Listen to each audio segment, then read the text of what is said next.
This talk is dedicated to anyone who has ever struggled with their sense of identity and their sense of belonging at work. Now, when I say struggle with your sense of belonging, I want to be very clear. I mean, you felt perhaps invisible at work. Or maybe you felt unsupported and disengaged and perhaps even disconnected from your teams, from your clients, maybe even from the work itself. And, let's keep it real. We all know what happens when we feel disconnected from our work.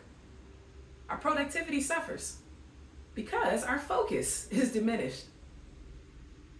And that makes sense, because the truth is when we experience this, oftentimes our minds look like this. And I'm not talking about the child who is actually engaged and connected and focused. Most importantly, I'm not talking about the child who actually sees the adult. I'm talking about the adult who is disengaged and disconnected, unfocused, and has made this poor child invisible. As a matter of fact, if you're comfortable, close your eyes or keep them open with a soft gaze. And imagine what it feels like to be the child in this picture. Invisible. Imagine the last time that you were with someone and you knew that their mind was everywhere but here and you were invisible. How do you feel? Now, if your eyes are closed, please open them. I don't want you to miss the rest of the session. But the truth is that this creates a risk. When our minds wander aimlessly, we run the risk of making the people that we care about most invisible. But the worst part about that is that we don't notice.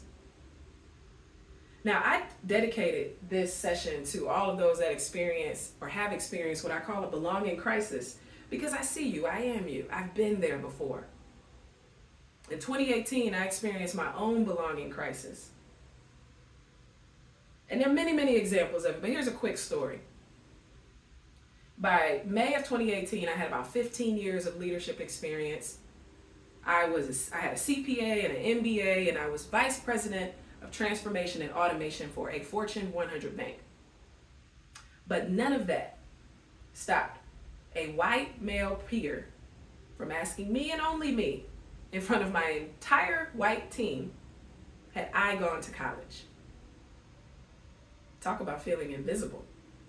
Talk about your accomplishments feeling invisible. And that was just one of many, many incidents that are examples of how this was not a culture of belonging. But the truth is that experience led me to my first meditation class. And after 6 months, I was meditating every day for up to 20 minutes a day, meaning I made this a habit. And on the other side of that habit was a shift. I went from belonging crisis to belonging affirmation, proclaiming that I belong where I am. That is what meditation did for me. It became the risk management strategy that I needed to deal with that toxic work environment. And the funny thing is, meditation is all over the place right now. Mindfulness all over the place. And it makes sense. Thousands of studies every year come out telling us how meditation helps you from a neurological perspective, reduce fear, improve your decision making, strengthen your self-awareness and your sense of belonging. And these outcomes make sense when you understand what mindfulness is. Mindfulness is a state of mind where you are focused on the thing that you're doing right now, not the past, not the present, not the past, not the future, just the present. And essentially what you're doing is you're training attention and awareness. And when we train our attention and our awareness, we develop the ability to not only see ourselves, but see others, to connect with others, to identify when we need to support another, and the motivation to engage with another. That's the path to belonging. And that's what I got after, really, like I said, 6 months of consistent practice. I got there. Now, consistent is the key word. You don't get these benefits by just doing it every now and then. You truly have to make it a habit, and that's daunting for a lot of people. But that's where I come in to help, right? I have a secret and I have a story. So my secret is, the secret to how I went from not even believing in meditation to making it a daily lifestyle habit is this. I didn't do it alone. I did it in community. I started by finding local communities of people that were just as interested in mindfulness as me. And through those communities, I got training. And through that training, I met people that were just as confused about this topic as me. And eventually we encouraged each other. And over time, it became a habit. Now, I was so impacted by the community that I actually started my own community, the Stillness Loop. Started with 5 employees at that bank that I was working at. And eventually, it grew to like 500 employees. Which means that I was on the front line of witnessing cultural transformation over and over again. Watching people go from fear to fearless. Watching people ask for promotions. It was incredible. And therein lies the story. So, story of how I really used this to transform my life. So, June of 2022, by then, I was doing so well at my job that I actually got promoted. I was promoted to Vice President of Governance, and I was reporting to a man named Greg. Now, Greg had a stellar leadership reputation. When I did my due diligence on Greg, every single person that I talked to mentioned or talked about how he was known for creating cultures of belonging. Cultures where people felt seen and heard and respected, connected, supported. And that just wasn't, sort of anecdotal information. That was evidenced by his engagement survey results, as well as the numerous people that were promoted under him. He was an incredible manager and by far the best manager that I had ever had in my 20-year career. He saw me, and that mattered. Now, if I'm being honest, he also was tough. He gave a lot of feedback, and I knew on June 29th, 2022, that I was going to get some feedback. I was scheduled for my one-on-one with Greg, and around that time, mindfulness had became my world. It was kind of hard to care about governance when you were literally witnessing hundreds of people transform their lives before your eyes. And so as my grandmother would say, my slip was showing, and I knew Greg would let me know. So when his face popped up on the video screen for our video conference call, I thought that he was going to do what Michael, the facilitator, said and connect first, correct second. He did not. Jump right into correction. Shawntà, I know that you send a delegate to that audit committee meeting, but you need to be on those meetings. Okay, Greg, I got it. I'll be at the next one. And also, there's more. And also, I know you're a visionary. I really understand that you are. But every now and then, you need to get into the details of what your team is doing. The details matter. And as he said, the details matter, his voice slowed and his head dropped. Now, I felt myself panicking as I called his name.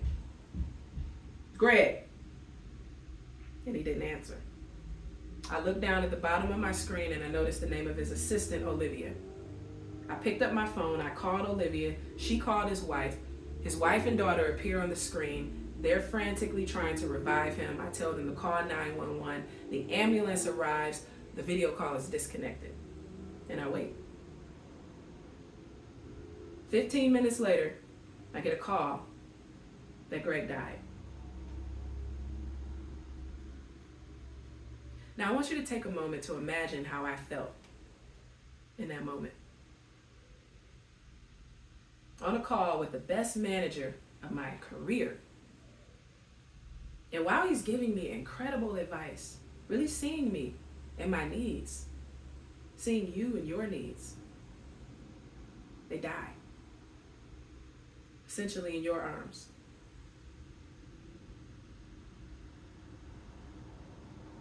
As you imagine how you feel, I can tell you how I felt. I felt devastated. And I was angry.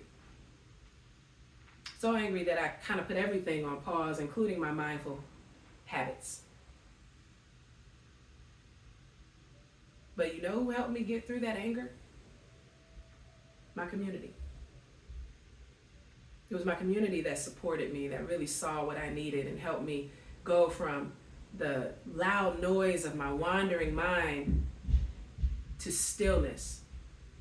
And through stillness, I found the medicine in my trauma.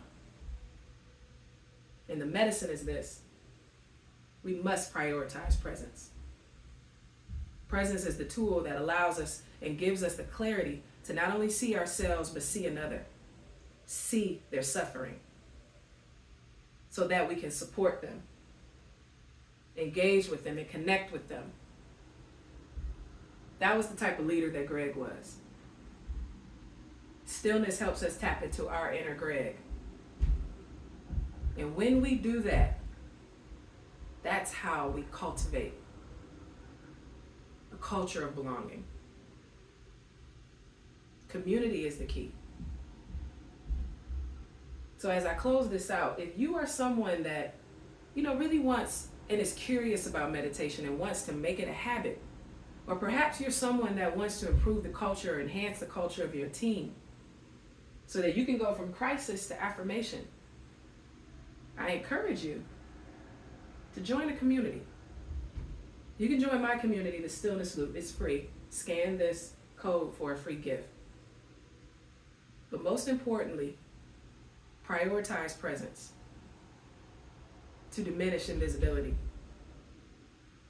Thank you, Greg, for influencing my life, and thank you for your attention. Peace.